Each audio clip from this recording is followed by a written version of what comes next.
Delhi airport हादसे में एक व्यक्ति की मौत हुई है और कई लोग घायल हैं। मगर क्या आपको पता है कि इस एयरपोर्ट का मैनेजमेंट जिस कंपनी के पास है, उस कंपनी ने बीजेपी को कितना चंदा खिलाया है और कितना चंदा खाकर बीजेपी ने देश को यह दिन दिखलाया है। बीजेपी यानी नरेंद्र मोदी की बात हो रही है। इलेक्टोरल बॉन्ड का जो आंकड़ा सामने आया था, उसे आज एक बार फिर से देखने और खंगालने की जरूरत है।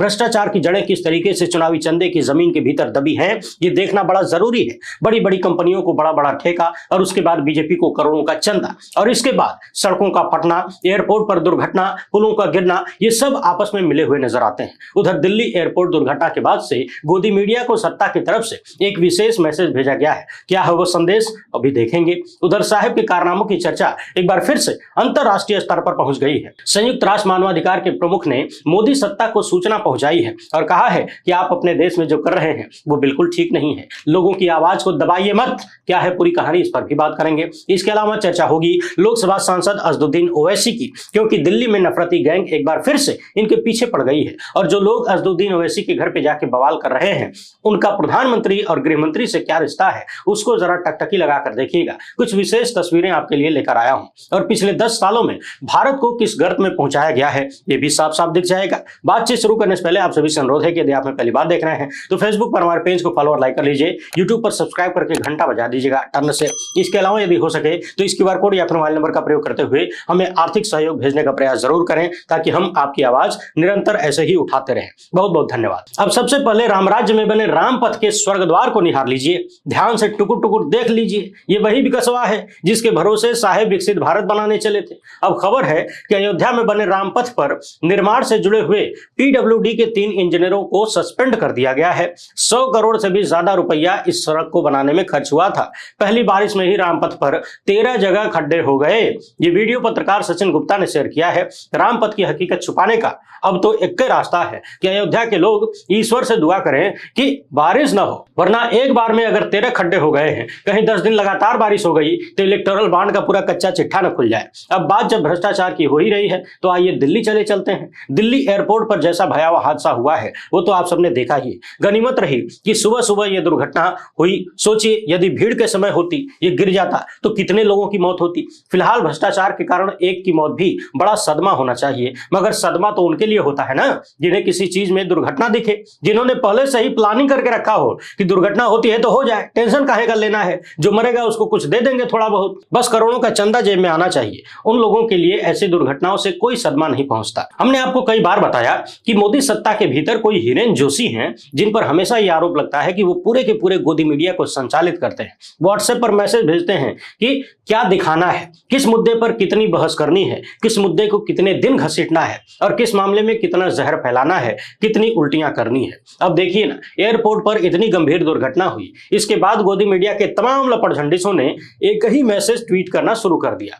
सब ये बताने में लग गए कि ये जो टर्मिनल 1 का हादसा हुआ है ये साल 2008-9 में बना था। मगर चौंकाने वाली बात यह है कि गोदी मीडिया के इतने सारे लपटझंडिसों ने एक ही रिसर्च की। बराबर अपनी स्क्रीन पर देखिए, एक एक लेटर सबका बराबर है। सबने एक जैसी ही रिसर्च की है कि ये टर्मिनल 1 कब बना था। यानी हमेशा की तरह समस्याओं से लड़ने, उनका हल निकालने की बजाय, जिम्मेदारी लेने की बजाय, जिम्मेदार लोगों पर त्वरित कार्रवाई करने की बजाय एक बार फिर से मोदी सत्ता ने और उनके लोगों ने आरोपों को छुपाने का काम शुरू कर दिया है, झूठ फैलाने का काम शुरू कर दिया है। जबकि पूरा देश जानता है कि इसी साल मार्च में प्रधानमंत्री ने टर्मिनल 1 का उद्घाटन किया। जो टर्मिनल 1 में नया काम हुआ था, खूब हो हल्ला हुआ, गाजे बाजे के साथ किया गया, जैसा कि प्रधानमंत्री हमेशा से करते हैं। मगर सवाल सिर्फ यही नहीं है कि टर्मिनल 1 कब बना, सवाल यह है कि इसको संभालने की जिम्मेदारी किसकी थी और उसने इसका देखरेख क्यों नहीं किया। यदि मान भी लिया जाए कि गोदी मीडिया जो बता रहा है वही सही है, 2008-9 में ही बना था, तो भी जिस कंपनी की जिम्मेदारी थी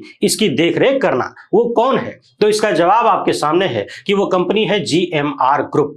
अब सवाल यह है कि ये कंपनी इन चीजों की देखरेख कायदे से क्यों नहीं कर रही थी। गोदी मीडिया ये भी बता रहा होगा कि बहुत तेज बारिश हो गई, रिकॉर्ड बारिश हो गई, इसलिए गिर गया। साहब का कोई दोष नहीं है। अब गोदी मीडिया के इस बहाने को सुनकर चौंकिए मत भाई। जब बिहार में पुल गिरने का कारण नदी और मिट्टी को बताया जा सकता है तो फिर बारिश कारण क्यों नहीं हो सकती। मगर अपनी स्क्रीन पर दायर की इस रिपोर्ट को देखिए जो बता रही है कि GMR ग्रुप वो कंपनी है जो टर्मिनल 1 सहित दिल्ली हवाई अड्डे का संचालन करती है। इसमें 2018 से एक चुनावी ट्रस्ट के माध्यम से सत्तारूढ़ भारतीय जनता पार्टी को को वित्त पोषित किया, यानी मोटा मोटा चंदा दिया। इस कंपनी द्वारा भारतीय जनता पार्टी को अप्रत्यक्ष तरीके से भर भर के पैसा दिया जाता रहा। मगर यहां ध्यान देने वाली बात यह है कि यह कंपनी डायरेक्ट बीजेपी को चंदा नहीं दे रही थी। यह कंपनी चुनावी ट्रस्ट के माध्यम से चंदा पहुंचाने का काम कर रही थी। इसके अलावा और भी कई कंपनियां हैं जो पहले चुनावी ट्रस्ट को पैसा देती हैं और फिर वो चुनावी ट्रस्ट अन्य पार्टियों को पैसा देता है, तथा इस ग्रुप ने जिस प्रूडेंट को भर भर के पैसा दिया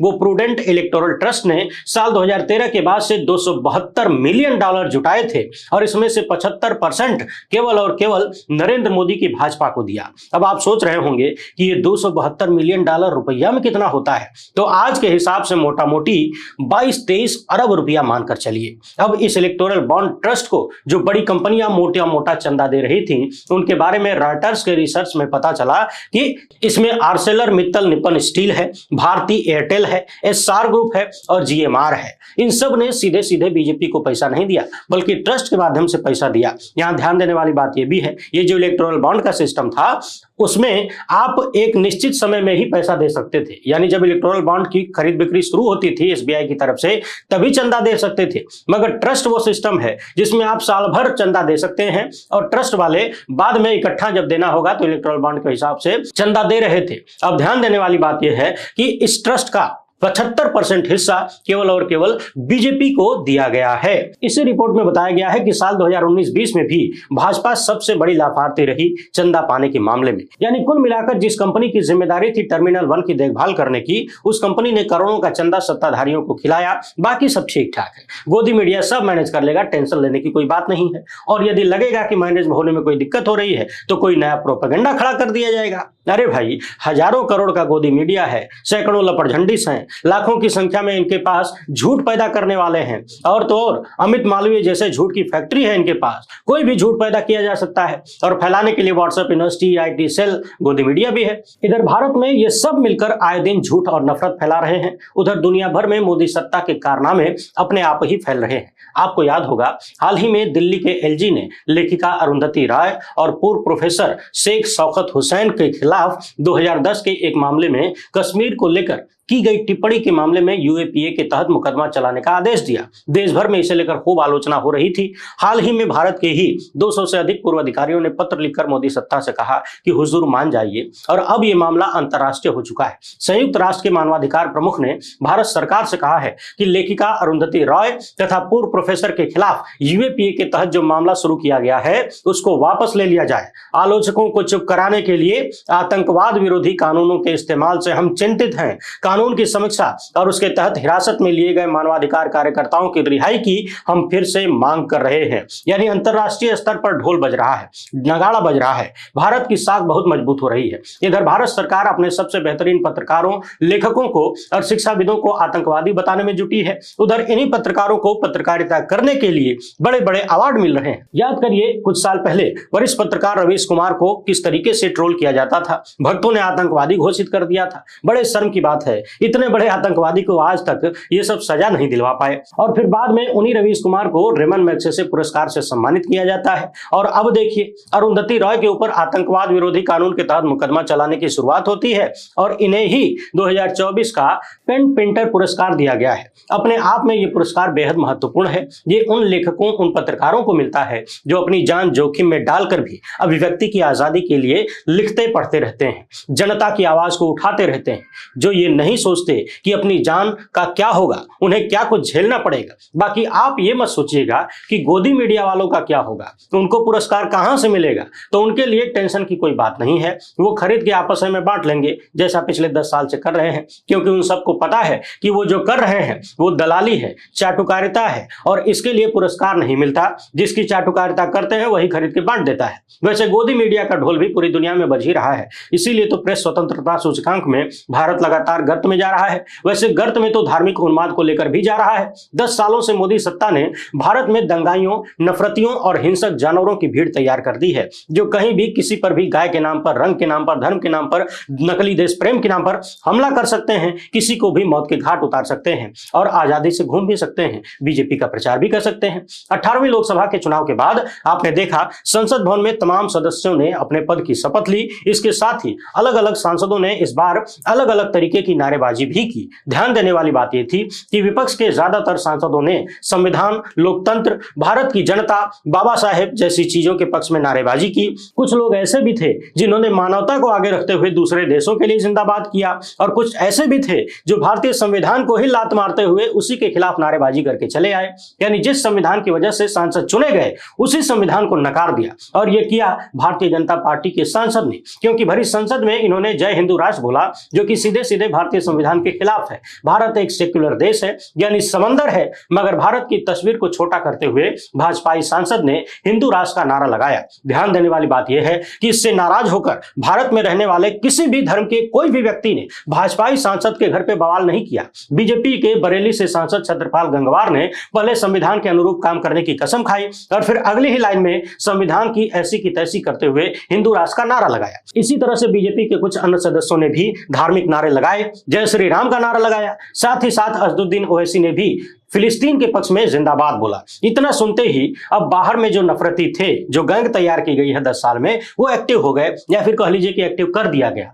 असदुद्दीन ओवैसी के घर के बाहर तथाकथित हिंदू संगठन के लोगों का प्रदर्शन शुरू हो गया और भाजपा से संबंधित तमाम लोग ओवैसी का विरोध करने लगे, ये कहते हुए कि जय फिलिस्तीन कैसे हो सकता है, जय इजराइल होगा। अब सवाल यह है कि जब भारत में ही एक व्यक्ति जय इजराइल बोलने के लिए आजाद है, तो दूसरा जय फिलिस्तीन नहीं बोलने के लिए पाबंद कैसे किया जा सकता है। वैसे भी इजराइल फिलिस्तीन में जब युद्ध शुरू हुआ तो पहले प्रधानमंत्री जल्दीबाजी में इजराइल के साथ खड़े तो हो गए, बाद में धीरे धीरे निहुरने लगे और फिर फिलिस्तीन के साथ खड़े हो गए और भर भर के करोड़ों रुपए की मदद की जाने लगी। हर तरह की संभव चीजें फिलिस्तीन को भेजी जा रही थी, मगर चूंकि आप जानते हैं इन गुर्गों को इन चीजों से कोई मतलब नहीं है, इन्हें तो सिर्फ प्रोपेगेंडा खड़ा करना है, बड़े बड़े मुद्दों से ध्यान भटकाना है। स्क्रीन पर इस तस्वीर को जरा ध्यान से देखिए। ये व्यक्ति भारत के साथ इजराइल का झंडा लेकर कह रहा है कि भारत में रहना होगा तो भारत माता की जय कहना होगा, आतंकवादियों को सपोर्ट करना बंद करो, बंद करो। इससे पूछा जाना चाहिए कि 5 साल से अधिक समय हो गया पुलवामा हमला हुए, इसके भगवान ने जांच क्यों नहीं करवाई, क्यों दोषियों को सजा नहीं मिली? क्या यह आतंकवाद को सपोर्ट करना नहीं है? नोटबंदी में भी आतंकवाद समाप्त होने वाला था, 370 में संशोधन में भी आतंकवाद समाप्त होने वाला था, मगर ये कौन से विश्वगुरु हैं कि जब शपथ ले रहे होते हैं तभी आतंकवादी एक्टिव हो जाते हैं। ये आदमी बार बार कह रहा है कि ओवैसी को शर्म आनी चाहिए। सवाल यह है कि यदि फिलिस्तीन की जय बोलने पर असदुद्दीन ओवैसी को शर्म आनी चाहिए, तो फिर फिलिस्तीन को करोड़ों रुपए की मदद देने वाली मोदी सत्ता को, प्रधानमंत्री नरेंद्र मोदी को क्या आना चाहिए? अपनी स्क्रीन पर दिसंबर की इस खबर को देखिए। $25 लाख की मदद भारत ने किया था। इसके अलावा और भी बहुत सारी मदद की गई जो कि मानवता के लिए है। भारत इन चीजों में हमेशा से अग्रणी रहा है। अब ये जो व्यक्ति असदुद्दीन ओवैसी के खिलाफ बोल रहा है, इसकी इन तस्वीरों को जरा ध्यान से देख लीजिए। किन किन नेताओं के साथ ये नजर आ रहे हैं जनाब? मोहम्मद जुबैर ने इनके बारे में कुछ लिखा है कि विजय हिंदू और विनोद शर्मा का एक ही काम है, यूट्यूब के चैनलों पर जाना और मुसलमानों के खिलाफ नफरत भरे भाषण देना। ये लोग दिल्ली दंगों में भी शामिल थे, मगर चूंकि सत्ता को पसंद आते हैं तो फिर इन्हें कोई दिक्कत नहीं है।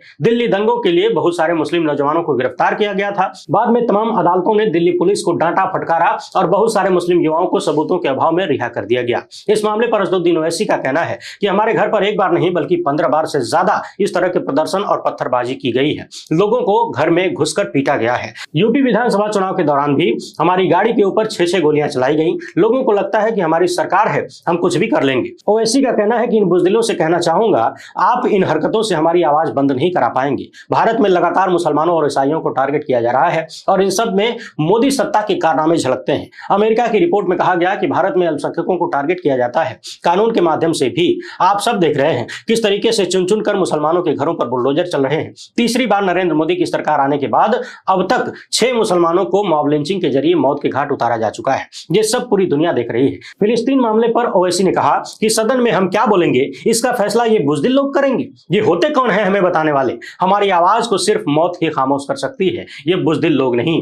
मोहम्मद जुबैर ने असदुद्दीन ओवैसी के घर पर हंगामा करने वाले जिन लोगों की तस्वीरें और वीडियो सामने रखी हैं, वही गैंग है, ये वही गैंग है जो हर बार इस तरह के मामलों में सामने आती है, नफरत फैलाने का काम करती है, देश में हिंसा को बढ़ावा देने का काम करती है, मगर फिर भी आजादी से घूमती है सारी व्यवस्था के साथ, क्योंकि सैया है कोतवाल तो डर काहे का। वीडियो पसंद आई हो तो लाइक और शेयर जरूर करें। पहली बार देख रहे हैं तो चैनल को सब्सक्राइब कर लीजिएगा। हमसे जुड़ने के लिए बहुत बहुत धन्यवाद। जय हिंद।